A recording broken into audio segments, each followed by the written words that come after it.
Hey everybody, Steven here, Gear Stuff and Things, back for round 3 of my baritone comparison series. If you haven't checked out episode 1 or episode 2, see what I did there? There's a card for 1, card for 2 that popped up.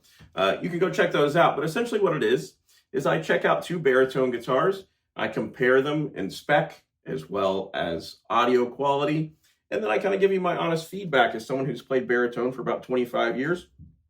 Now, in order for me to do this, I needed someone to help out because I don't have enough money to buy all these various instruments to show you.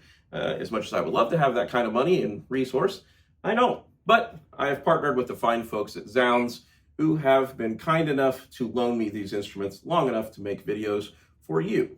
And there'll be affiliate links in the description. If there's anything you're interested in, head on over there, click through. If you buy something, a tiny little percentage of your purchase comes back to this channel to help me continue to make content just like this for you.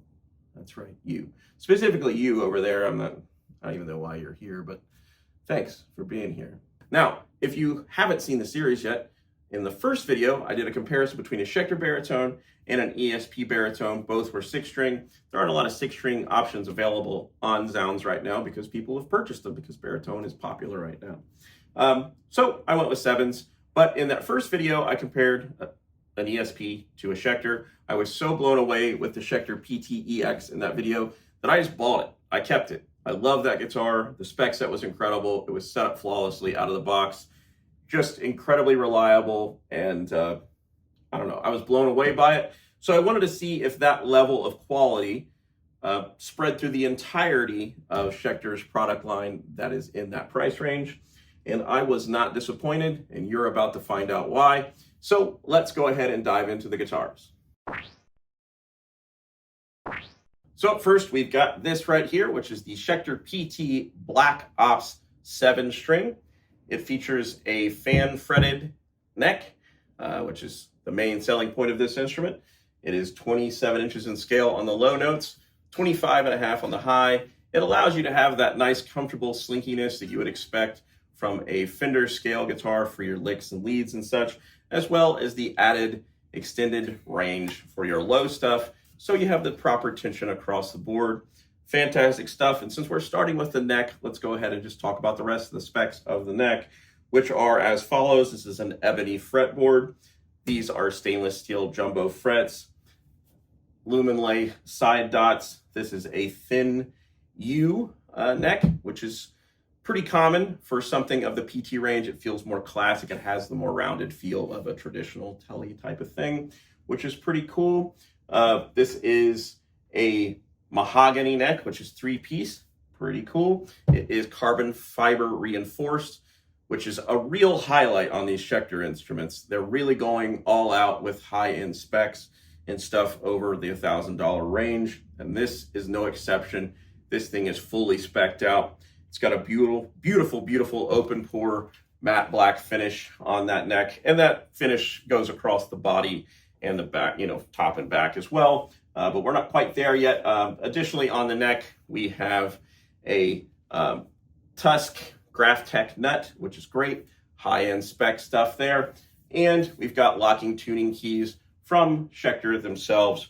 Getting into the body of this instrument, we are dealing with a mahogany body, open pore, matte black finish. I will get some beautiful B-roll of all of these things, or the best B-roll I can get with my setup.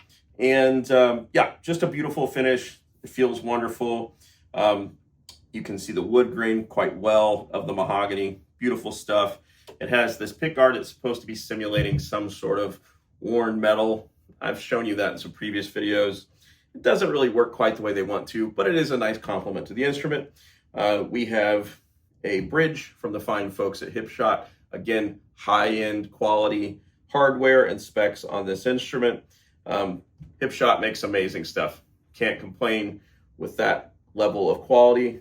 We've got a single volume knob, 3-way switch. Now you're probably thinking, 3-way switch, this is only one pickup. You're right, but this is a Fishman Fluence Modern Open Core. Now the Fishman Fluence Modern Open Core, which is a lot of stuff to say, features 3 different voicing options. So we've got an active, a passive, and a single coil option. So that does give a guitar like this that only has one pickup a lot of tonal variety.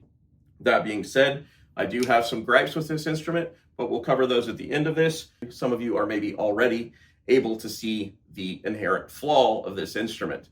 It's a really great guitar. If it wasn't for one thing, it would be a perfect guitar, but we'll discuss that at the end. This coming up is the audio example of this guitar.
Next up on the bench, we have this right here, which is the Schecter Tao 7, T-A-O 7. I don't know if I'm pronouncing that correct.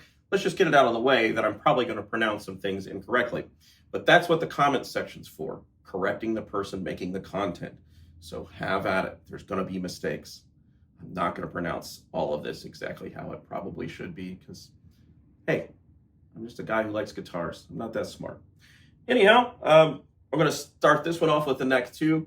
I will preface this by saying this guitar is even more specced out than the prior one, which is incredible. Schecter is just killing it all around with stuff in this price range, and this guitar is no exception. As you can see, I'm holding this with one hand. This is an incredibly light instrument, so that is already a selling point. Anyway, about this neck, this is a 5-piece Vinge Paduk neck. I don't know if I pronounced those right. Correct me. Yell at me. Tell me all the things you know about wood. Anyhow, wonderful neck. We have a thin, ultra thin U profile, which is great, super, super thin. You can see those lumen lay side dots there. That's pretty incredible. Specced out stuff as well. We have an ebony fretboard, stainless steel, extra jumbo frets. We've got a Tusk nut from the fine folks at Graphtec. We have locking tuning keys from Hipshot. These are the low profile ones too. So just, man, just the neck itself, like just to put that in perspective, if you were to go on Warmoth right now and pick their 7-string neck, start building it out, and you even got close to the spec sets that are on this, you're already at $1,000 easy, just for the neck. So let's talk about the body. Also, if I didn't mention it already, which I think I did, but if I didn't, you have truss rod access at the heel. So that's pretty cool. That's on the other instrument as well. Body, we've got a nice swamp ash natural finish on the body itself. On the back, there is a maple veneer on top with this beautiful azure blue. Now, the maple cap you can't see because of this solid finish here, but if you look at the other color option that is available on this guitar, which is a transparent purple, you can quite clearly see the maple top and the wood grain and all of its glory. I'll put a picture of it over here just for comparison. The guitars do share the same spec set other than the color. So just putting that out there for you. So if you prefer the purple one over this one, snag that purple one, baby. Man, I just keep saying things. They're embarrassing.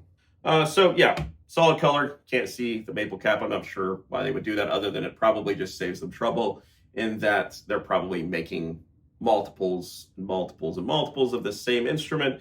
And why bother having a completely different setup for each one where they could just paint one a different color and keep everything the same. So that's probably why it's there. Either way, pretty cool, great looking stuff.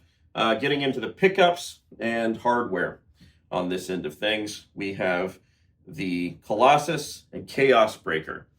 These are Schecter branded pickups that John Browne worked with Schecter to create. So to kind of give you a little bit of information on those, John Browne used to be with Mayonnaise or Mayonnaise. I don't, the other guitar company he was with for many years. He had some bare knuckle pickups that he really loved with him. And when he went to Schecter, he wanted to keep the guitar in a reasonable budget. So he wanted them to make some pickups that were comparable. And according to him, not only are they comparable, they're a little bit better than the bare knuckles. And I've not had any experience with the cold shot or the nail bomb that were in his mayonnaise guitars. But if these are better, cool. They sound incredible. And you're going to hear that in just a minute when we get into the sound demo. But excellent pickups. They are passive, of course. We do have a three-way selector. So bridge, middle, and neck. It is that reinforced kind of amp style switch that is on the other one as well. Just sturdy, feels reliable, and a little bit of resistance there, so it's a lot harder. It's also in a great position where the tone knob should be and is not, which is also cool. But you're not going to bump it or anything with just playing, or you shouldn't. So that's pretty cool. Got a single volume knob, push-pull, so you can do some split coil action here. I am so impressed with this instrument, and I think you're going to be too. I'll glow more about this after we hear the audio samples, and then we talk a little bit about each of these guitars. So stick around. You're going to hear this jam, and then I'm going to give you my feelings on each of the instruments, and we'll wrap it up.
so now that you've heard both of these guitars and learned a bit about their spec sets, I wanted to kind of give you my honest feedback on each one of them, just like I did in the prior two videos.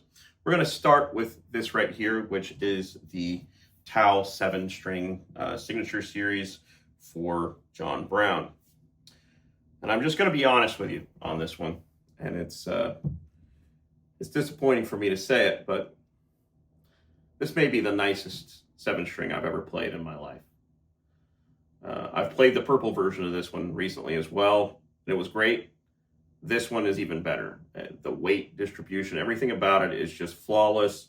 The spec set alone is incredible, but just the playability out of the box, it's flawlessly set up. Schecter is killing it with the QC work and setups. But to be honest with you, I've played a lot of 7s over the years. I've actually played 7-string longer than I've played baritone.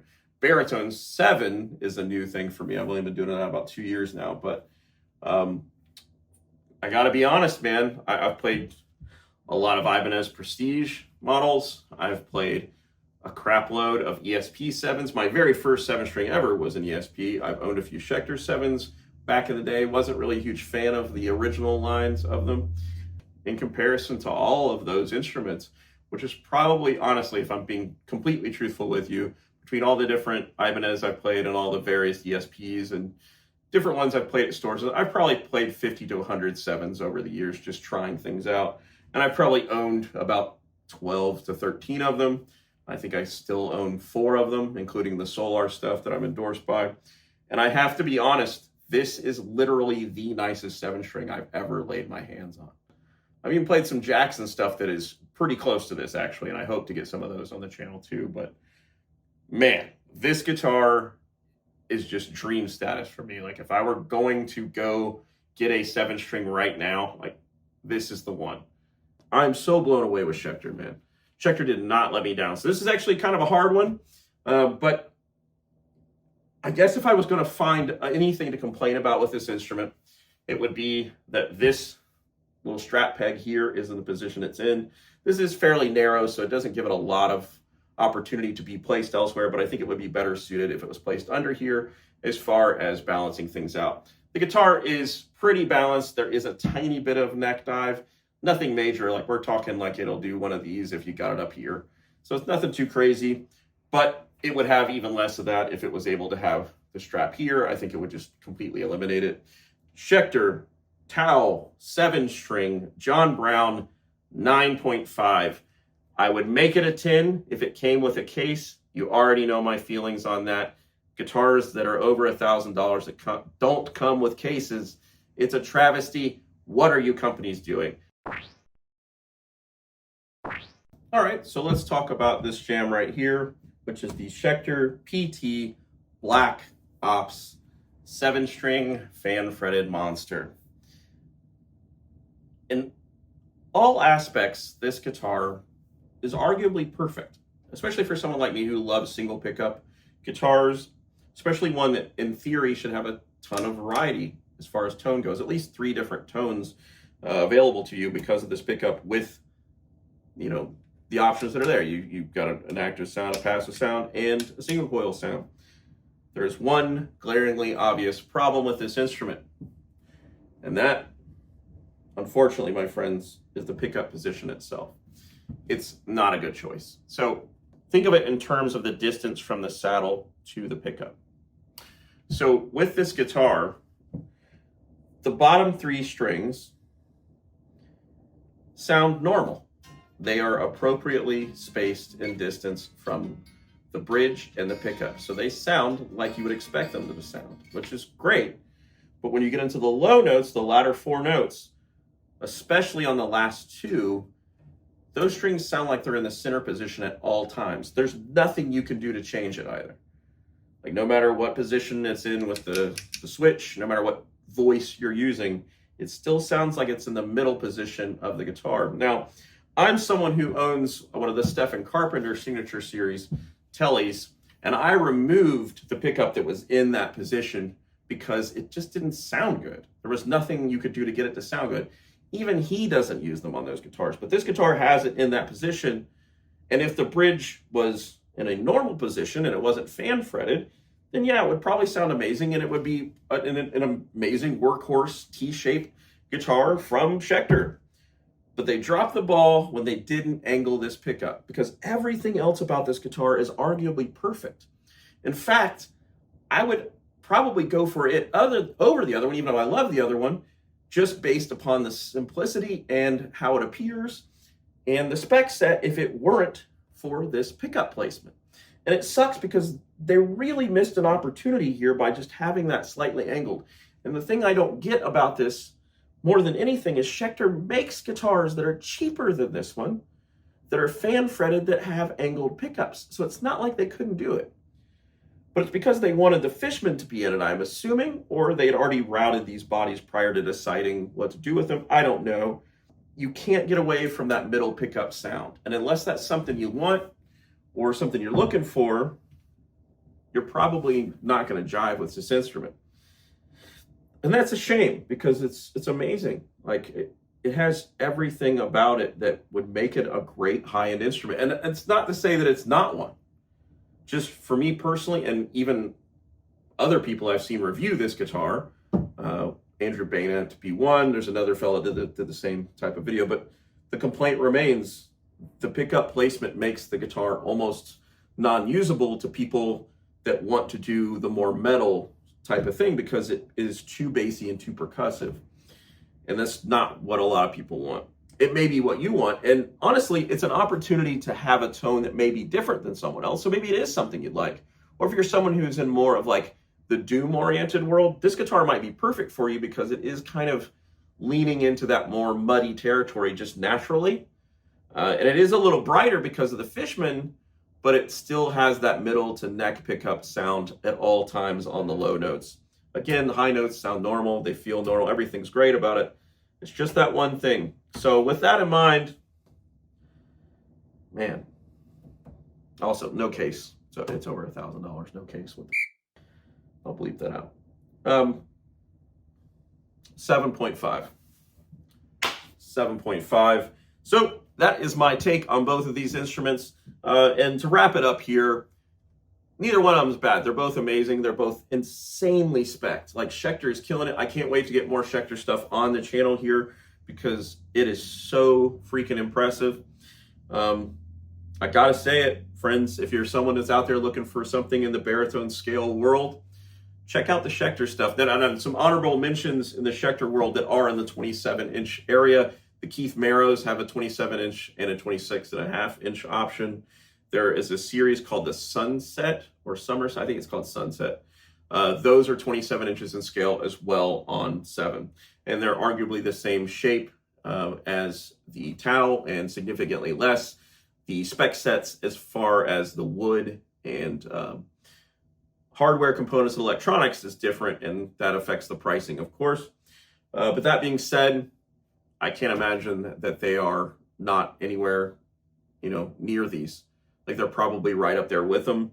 They're just going to sound a little bit different because they've got different pickups in them. And you could always upgrade things that you wanted to change. But either way, I can't say it enough. Schecter is killing it these days, and I feel silly for having neglected even checking out their instruments for the last decade. So you have won me over, Schecter. If anyone from Schecter is watching, I'd love to talk to you. I really would. I want to do more things with your products. Just blown away. So until the next one, it's been me. It's you. It's always you. Trying out new things here, new formats, making things feel a little more loose. Special thanks to Zounds. As always, affiliate links are in the description. If you see anything in this video that you're interested in, or you've watched the other videos and you're interested in those things, affiliate links are there. I also have affiliate links for the strings I use, as well as all the rando gear that I use in my studio. And there's just a general affiliate link there. So if you want to add that as your bookmark for Zounds, anytime you go on there and you buy anything, whether it's strings or a guitar, I get a tiny little percentage of that purchase. And that helps me keep doing things like this for Zounds, and basically making it to where I can continue to provide this type of content and continue to improve things as time goes on. So yeah, it's been a blast. I can't wait to do another one. The next video is not going to be this stuff. It's going to be focusing on some different things for at least an episode or two. And then once more baritones become available on Zound's website, I will order them and come back to this series, and we will continue to do the comparisons. If there's anything you'd like to see here on the channel, certainly let me know. But just to kind of put it in perspective, the next video up, I'm going to be getting into those pedal-sized power amps in conjunction with modelers. I did a video like that about 3 years ago, and I want to do a newer version because there's newer options here on the market. And so, yeah, stick around for that. And until next time, bye.